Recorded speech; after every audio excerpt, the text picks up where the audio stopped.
Sanarás a los hermanos y harás muchos más milagros con la fuerza y el poder de Dios. No hace falta que te inquietes, que dirás en cada situación. Solo ofrece lo que eres y el Espíritu hablará en tu voz. Anunciaremos por el mundo que Jesús vivo está. ¿Por qué no? No podemos callar lo que hemos visto y oído. No podemos hoy callar el amor, no. No podemos callar lo que hemos visto y oído. Anunciar a Dios es nuestra misión. Si la fe mueve montañas, mucho más hará en tu corazón. Solo reza y ten confianza, todo lo puedes en el Señor. Abre totalmente el alma a la voluntad de nuestro Dios. Nunca pierdas la esperanza, llegarás a escuchar su voz. Caminaremos por el mundo, contagiaremos la fe. ¿Por qué no? No podemos callar lo que hemos visto y oído. No podemos hoy callar el amor, no. No podemos callar lo que hemos visto y oído. Anunciar a Dios es nuestra misión, no. No podemos callar lo que hemos visto y oído. No podemos hoy callar el amor, no. No podemos callar lo que hemos visto y oído. Anunciar a Dios es nuestra misión.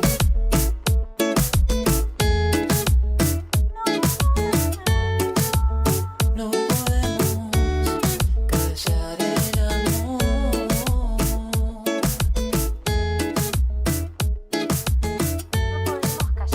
Lo que hemos visto y oído.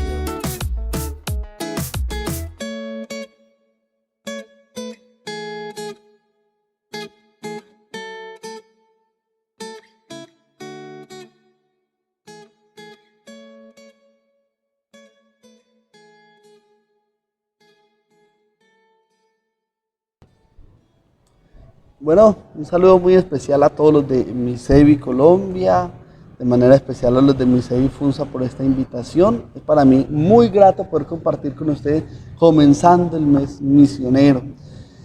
Y mi nombre es Andrés Felipe Rojas Saavedra, soy sacerdote vicentino párroco de la parroquia Santo Cristo de Guaranda, en el departamento de Sucre, en Colombia. Para mí es muy grato poder compartir con ustedes un poco también de mi experiencia a través de estos meses. Primero como sacerdote, me ordené en noviembre y en febrero asumí la parroquia de Guaranda. Y de verdad que para mí es un gusto poder estar iniciando mi ministerio en este lugar. Es territorio misionero. Podemos hablar también de un lugar donde se puede aplicar lo que nos ha invitado el Papa de ir hacia las periferias.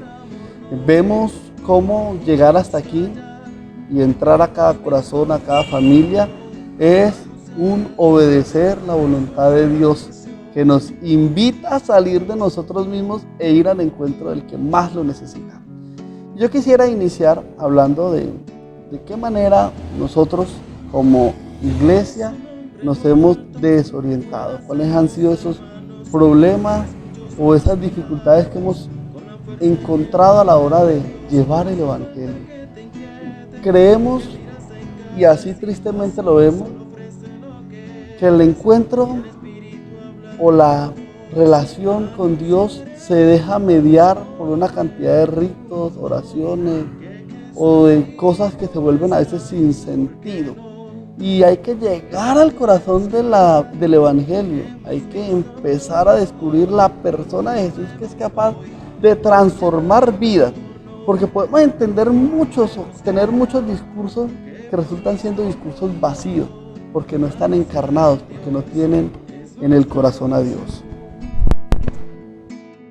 Y los problemas, o más bien los riesgos que tenemos nosotros como iglesia, es Primero, en caer en una espiritualidad desencarnada. Decir que es una espiritualidad desencarnada, una espiritualidad que no logre encontrar su peso, su fundamento en la persona de Jesús. Y una persona de Jesús que no se ha quedado en las nubes o que no se ha quedado en el empirio, sino es un Jesús que asume nuestra naturaleza y la sigue asumiendo. Por ende está presente en los hermanos que sufren o incluso en los hermanos que... El hermano que está a mi lado no es simplemente el que sufre o el que es pobre, sino simplemente mi prójimo. Porque pareciese a veces difícil de entender, pero Jesús también estaría presente en las realidades más inhumanas.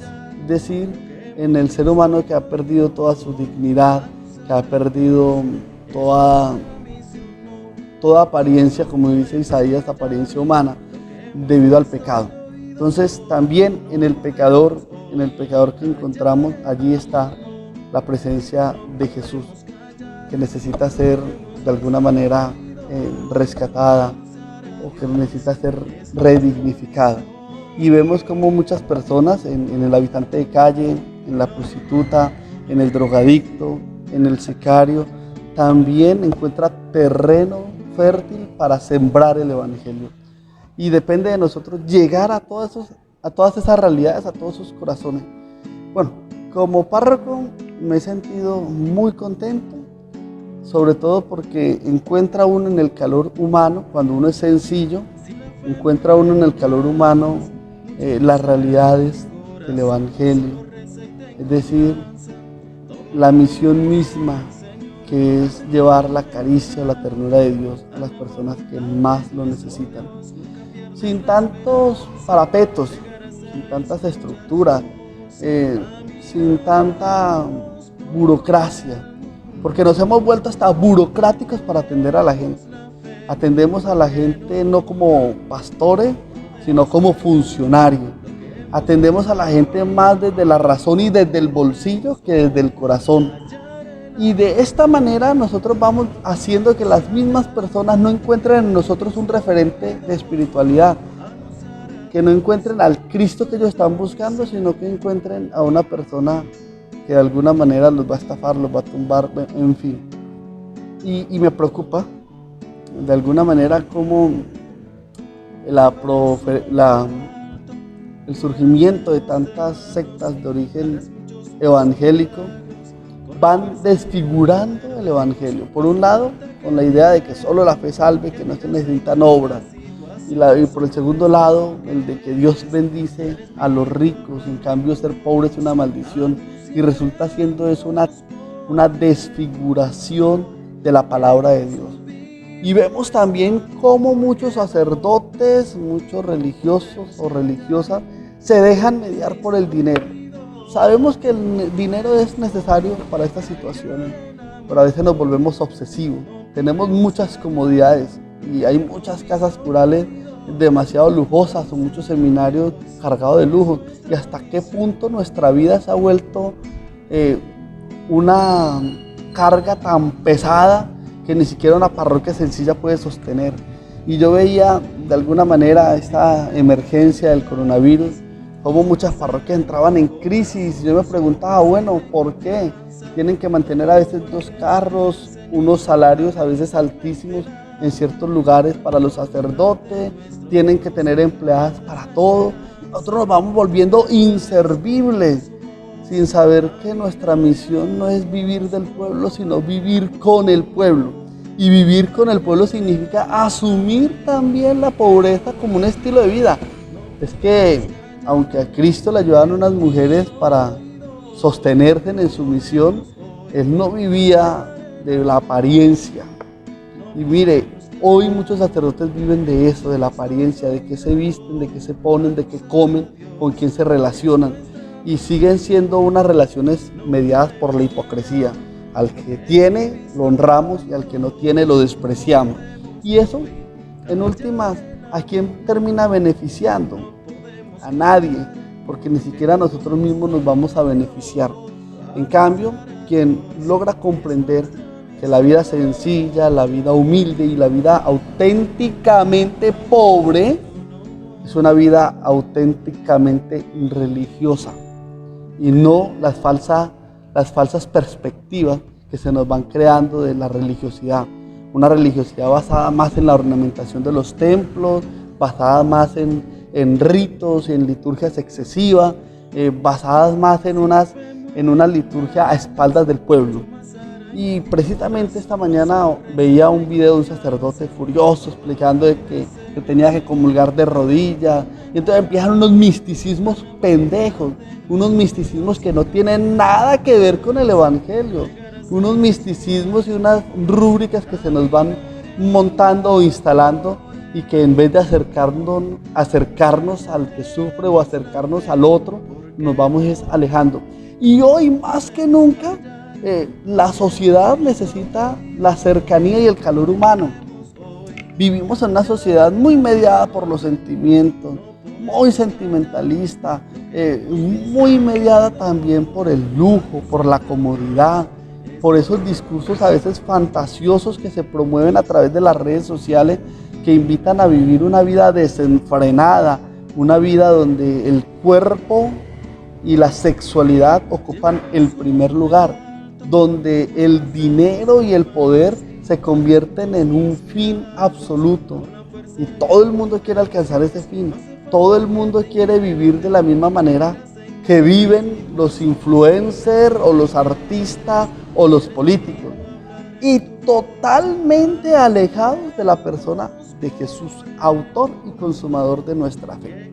Entonces, me hace pensar, queridos hermanos y hermanas, que a nuestro evangelio le hace falta carne, y es una carne que tiene que ver con la realidad de mi hermano.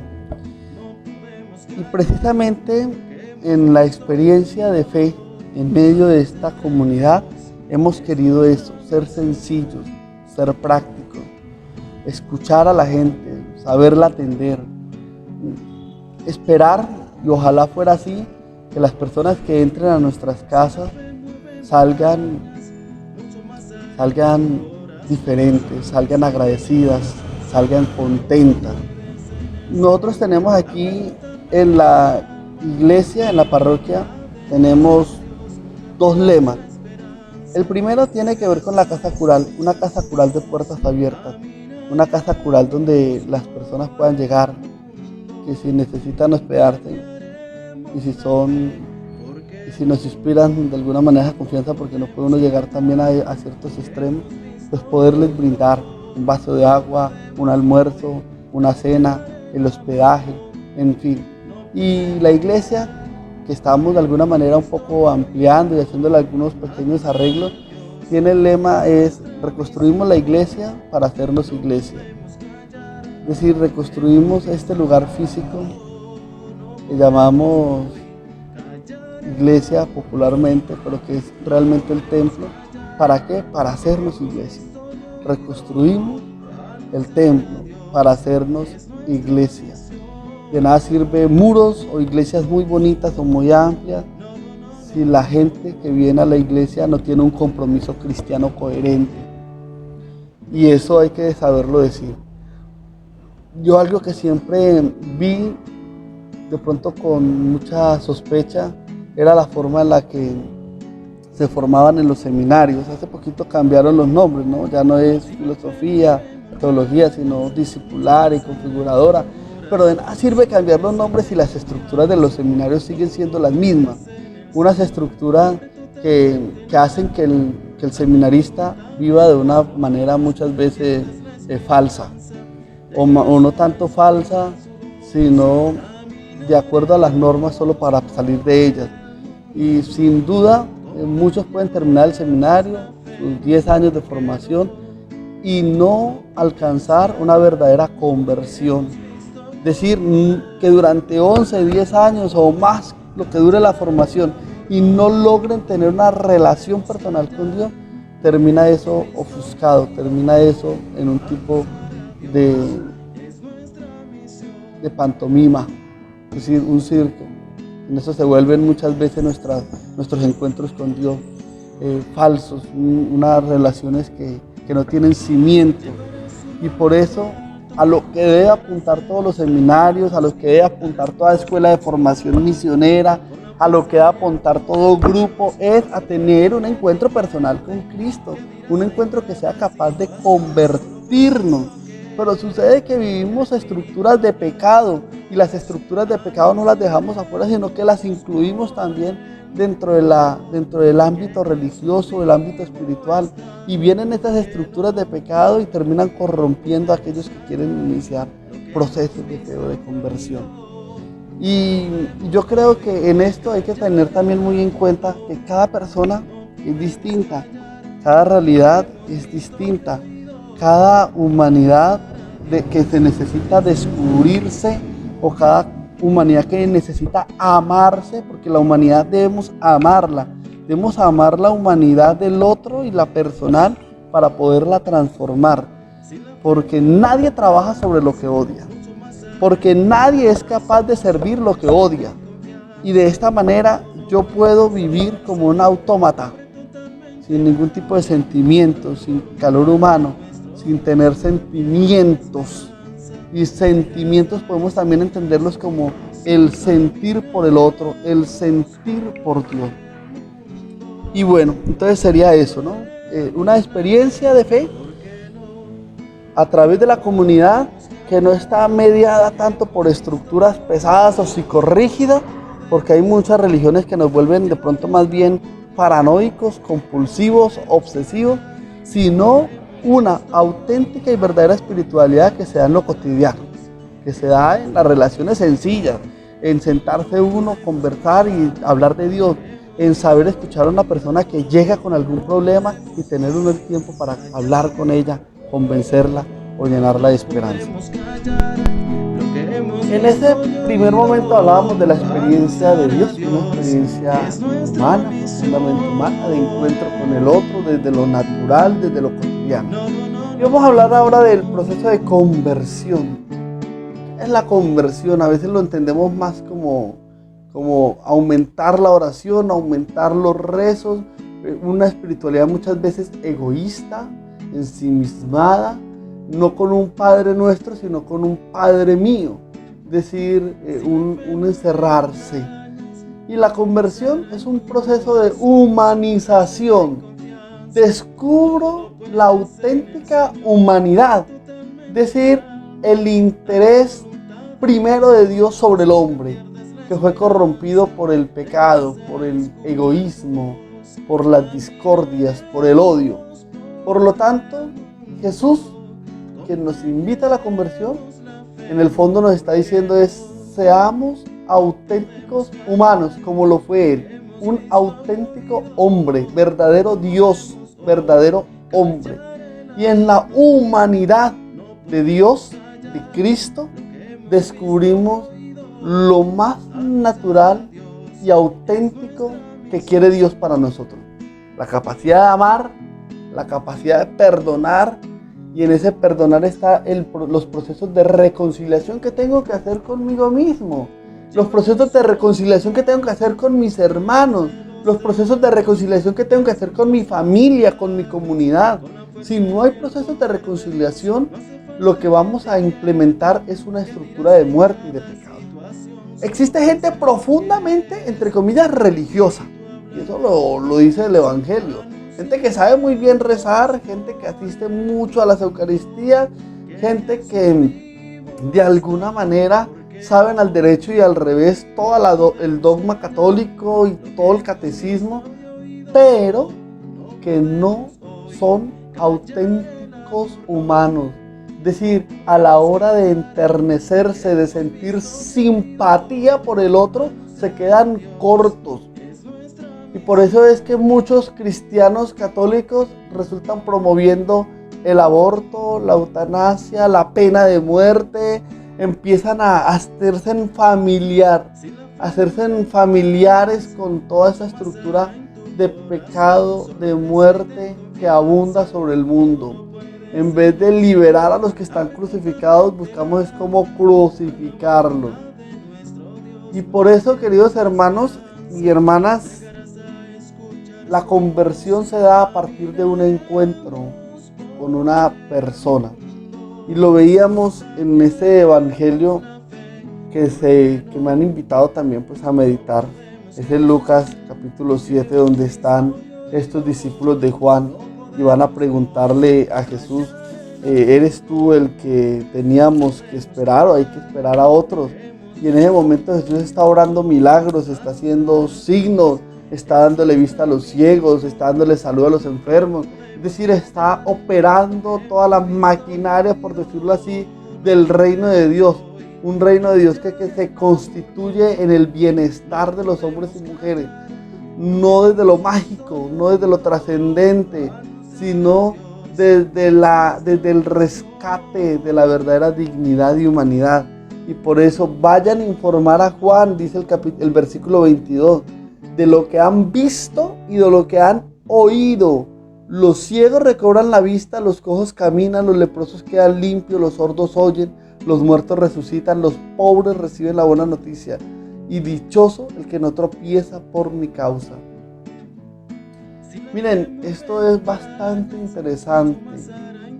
Nadie puede dar testimonio de Jesús si no ha visto la bondad, si no ha visto el bien que se obra a través de nosotros como misioneros, como sacerdotes, como religiosos, como religiosas. Nadie puede decir, creo en Jesús, en el verdadero Jesús,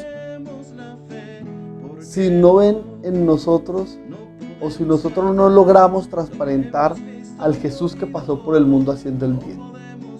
Entonces, de nada nos sirve, queridos hermanos, que montemos estructuras, que montemos programas, proyectos, si nuestra relación con el otro no es una relación de bienestar, una relación que conforte. Y precisamente yo algo que se me ha metido mucho a la cabeza en relación al texto de la conversión de Pablo. Pablo, camino a Damasco, se encuentra con Jesús y al preguntar Pablo a Jesús, le dice, ¿quién eres? Jesús le contesta, soy Jesús a quien tú persigues. Y ese a quien tú persigues me remite inmediatamente a que la experiencia de conversión de Pablo no se debió a una experiencia mística extraña o sobrenatural, sino que Pablo reconoce a Jesús en aquellos que son perseguidos. Que Pablo reconoce a Jesús en ese encuentro con aquellos que él mandaba matar, a lapidar, a perseguir. ¿Por qué? Porque la no violencia activa de Jesús, que es un demostrarme, de mostrarle al otro que a pesar de que estoy siendo herido, violentado, el otro ve en mí la humanidad destruida de él y que por eso se convierte. Así que esos discípulos de Jesús perseguidos por Pablo, que no deseaban la venganza, que no proferían amenazas, ni insultos, ni nada por el estilo, Pablo lo reconoce y dice, allí está realmente Jesús, allí está realmente la humanidad. Esa humanidad que yo estoy destruyendo es mi propia humanidad. Y esa humanidad que yo debo rescatar en ellos es también mi propia humanidad que debe ser rescatada. Lo mismo, y así sucede en la historia de muchos. San Vicente de Paúl, por ejemplo, descubre a Jesús, se encuentra con Jesús a través de su experiencia con los pobres. No empezó propiamente, bueno, podemos decirlo así, empieza en 1617, pero concluye hasta el último momento de su vida. Nadie se convierte completamente, es decir, todos tenemos que constantemente hacernos el examen de conciencia. ¿Qué tan humano soy? ¿Cómo estoy siendo yo en mi vida personal un verdadero y auténtico misionero del Señor? Y también encontramos a aquellos que se han convertido por su encuentro con los enfermos, que se han encontrado con Dios en su encuentro con los presos, con las prostitutas, con los habitantes de calle. Tenemos casos de Sor Noemí, allá en Bogotá. Ella se encuentra con Jesús en los habitantes de calle. Ese es su auténtico encuentro. Su auténtica relación con Dios se da a través de su hermano, que debe ser rescatado del mundo de la drogadicción. Y así podemos hablar de muchas cosas, de los migrantes. Miren que nosotros hablamos de los caminantes de Emaús. Ellos lo encuentran en el momento de la fracción del pan, pero el Señor en primer lugar se les revela como un forastero, como un migrante. Él se hace el encontradizo y su primera apariencia es la de un migrante. Bien hubiese podido ser rechazado por estos dos discípulos de Emaús, pero ellos lo acogen y en el encuentro con ese migrante forastero extraño, ellos adquieren, o más bien se capacitan en su misión evangelizadora y regresan corriendo de aquel lugar de donde se habían ido antes. Entonces ahí estaríamos diciendo ese encuentro con una persona, así empieza la conversión. Nos vamos haciendo humanos en el encuentro con una persona, en el encuentro con Jesús presente en mis hermanos. Si tú crees que vas a encontrar la conversión pegado a un sagrario, eso no es del todo cierto. El sagrario nos va a permitir mantenernos de pie en ese proceso de conversión que hemos iniciado. Pero la conversión va a iniciar, y así lo es, desde mi encuentro práctico con aquel que lo necesita. Y podemos encontrarlo incluso en nuestra familia. San Agustín, por ejemplo, encontró la conversión primero en la humildad de un santo, pero también quien apoyó su convicción fue haber visto a su madre que lloraba todos los días por él para que fuera un cristiano.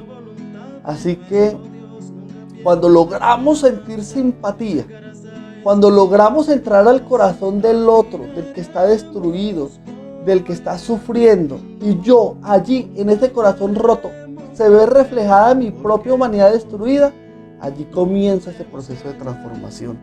Entonces, ese segundo paso, ya hablamos del primer paso, el encuentro con una persona, y el segundo paso sería el revisarme. Si yo entro a lo profundo de mi ser, porque es que nadie más me conoce. Uno puede vivir muchas veces de falsas apariencias. Uno puede mostrar una cara a unas personas, otra a otra, y resultamos siendo multifacéticos, pero dentro yo me reúno conmigo mismo e intento descubrir qué me hace falta. ¿Qué hay en mí que necesita ser transformado? Yo normalmente, antes de que empiece la procesión de ofrenda, invito a la gente a decir: miren, queridos hermanos, vamos a presentar el pan y el vino, pero junto con él nuestra propia humanidad, para que así como el Señor transforma el pan en su cuerpo y el vino en su sangre, Él también transforma y toma nuestra humanidad y nos hace mejores personas. Entonces, miro mi ser, soy consciente de que he fallado, soy consciente de que necesito transformarme.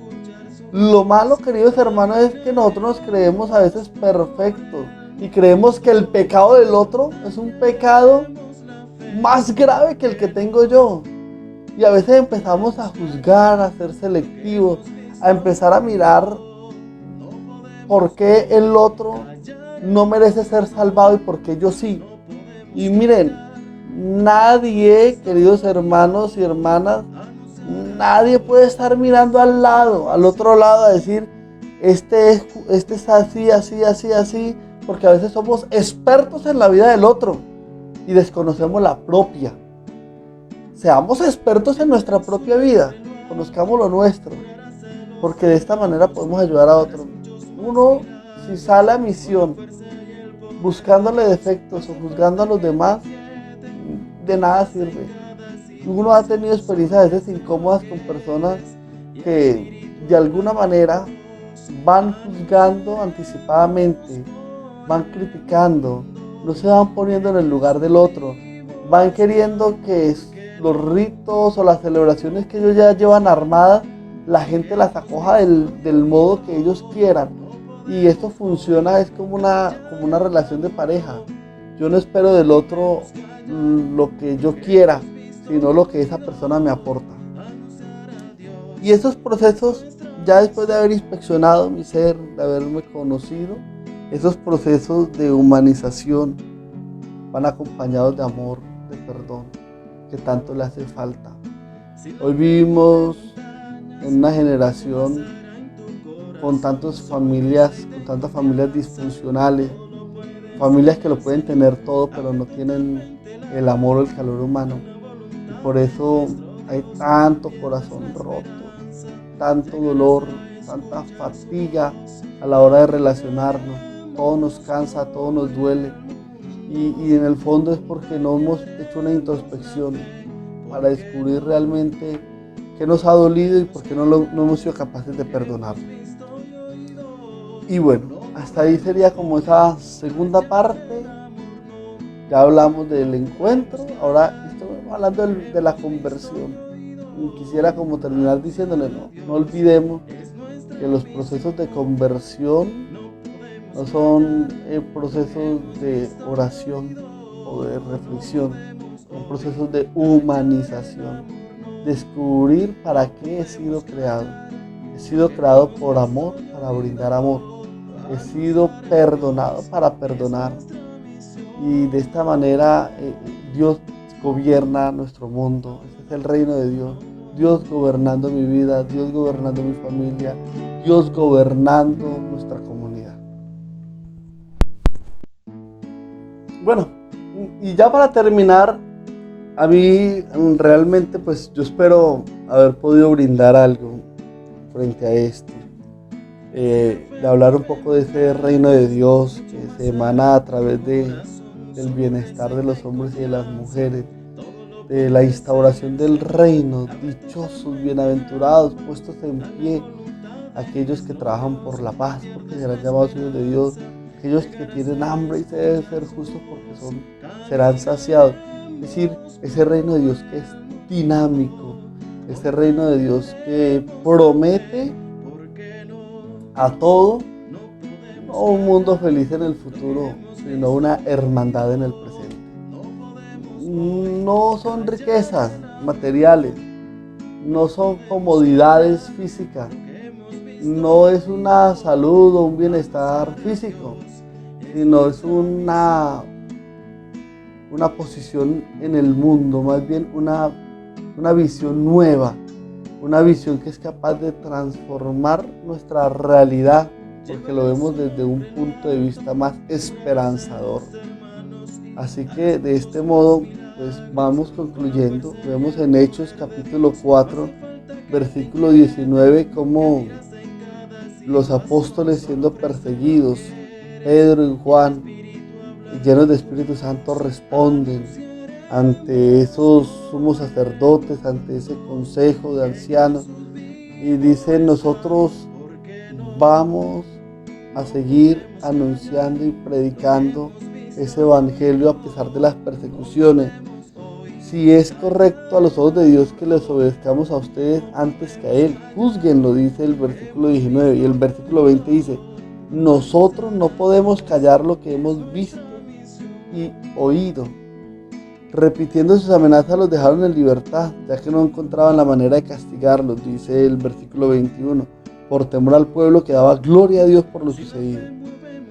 De este modo, y miren, vuelve y repite, son perseguidos porque estaban haciendo el bien, son perseguidos porque estaban obrando un milagro, y de este modo nosotros podemos, desde nuestra perspectiva espirituales, ninguno de ustedes, nadie, como misionero, como sacerdote, como religioso, nadie puede permanecer callado ante una gracia tan grande que hemos recibido. Ese Dios que es capaz de entrar hasta lo profundo de nuestra humanidad, de rescatarla, levantarla, pero sobre todo ayudar a que otros también se levanten. Así que nadie puede permanecer callado, nadie puede permanecer indiferente, nadie puede quedarse sentado a la vera del camino. Todos debemos ponernos en ese dinamismo transformador, El mundo se mueve y nosotros no nos podemos quedar quietos. A medida que va avanzando el mundo van presentándose nuevos inconvenientes, nuevos problemas, nuevos desafíos. Y si el cristiano católico del siglo XXI no es capaz de responder con audacia a tanta dificultad, el cristianismo nuestro va a quedar infértil. ¿Por qué? Porque no hemos sido capaces de sembrar con los instrumentos de hoy. Y sembrar con los instrumentos de hoy no significa simplemente meterse uno en la virtualidad y a veces volvernos bailarines haciendo videos en TikTok o mostrando o haciendo parte de las payasadas del mundo. No. Las herramientas de hoy es el lenguaje que nos permite llegar a través de signos, que nos permite llegar a través de comportamiento, que nos permite acercarnos, incluso agacharnos, inclinarnos, arrodillarnos frente al sufrimiento del otro. Entonces, de este modo, si somos capaces, como ya les decía, primero de tener un encuentro espiritual, no un misticoide, sino un encuentro espiritual con la persona de Jesús, presente en mis hermanos, en mis hermanas, encontrándome allí, en ese encuentro con Jesús, en ese abrazando esa humanidad, muchas veces desfigurada, la abrazo y así inicio procesos de conversión, procesos de humanización. Pues bueno, yo espero de verdad, les decía, que haya sido del agrado. Pues no soy un versado en ninguno de estos temas. Lo hago con mucho cariño desde esta experiencia, desde esta misión tan rica, tan sencilla. Yo creo que cuando nosotros dejamos que Dios obre, que Dios hable, Él va obrando milagros que ni siquiera nosotros logramos sospechar. Yo me siento muy feliz de saber que cuando logramos destruir los muros, las estructuras, podemos encontrarnos con las personas. Y sin tantos orgullos, sin tantas pretensiones, sin tanto clericalismo, necesitamos tanto del Evangelio en los corazones de tantas personas. Es decir, sembrar la semilla de ese reino de Dios en tantas familias que están destruidas, tantas familias que están agotadas. Ahorita estábamos nosotros en este proceso de acompañar a las familias que estaban bajo el agua.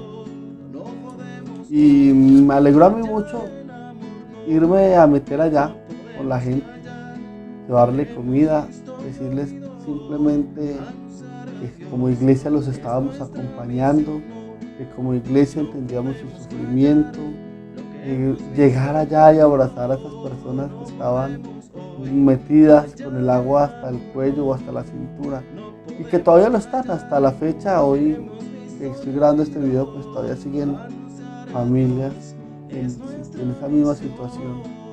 Y algo que cuando yo empecé a ver esa realidad fue: nosotros como iglesia no podemos quedarnos maniatados. Y desde ese momento hasta el día de hoy no nos han faltado las ayudas. Han llegado las ayudas, hemos hecho ayudas comunitarias, hemos repartido mercados, bueno, de muchas maneras, ropa, medicamentos, pero eso no se puede quedar simplemente en un asistencialismo, sino en que yo llegando a esas familias con esa ayudita, con ese mercadito, con esa ropa, con lo poquito mucho que uno puede hacer, yo voy llevando la misericordia, la compasión, el abrazo de Dios, de ese Dios que está allí con ellos, no porque estamos en tiempo de elecciones o no para mostrarnos en pantalla o no para tomarnos una foto, sino porque realmente nos importa y porque yo le digo a esa persona: realmente tú me importas, realmente tú eres importante para mí, y si eres importante para mí, con mucha razón eres importante para Dios. Y eso he querido también hacer aquí en la parroquia, Como les digo, no son multitudes, son pequeñas comunidades, pero que uno pueda llamar a una persona que está cumpliendo años en el pueblo y decirle, mira, sé que estás cumpliendo años, te felicito, te abrazo, llegaré así sea un ratico a tu casa a saludarte. Eso va tocando, va llenando los corazones.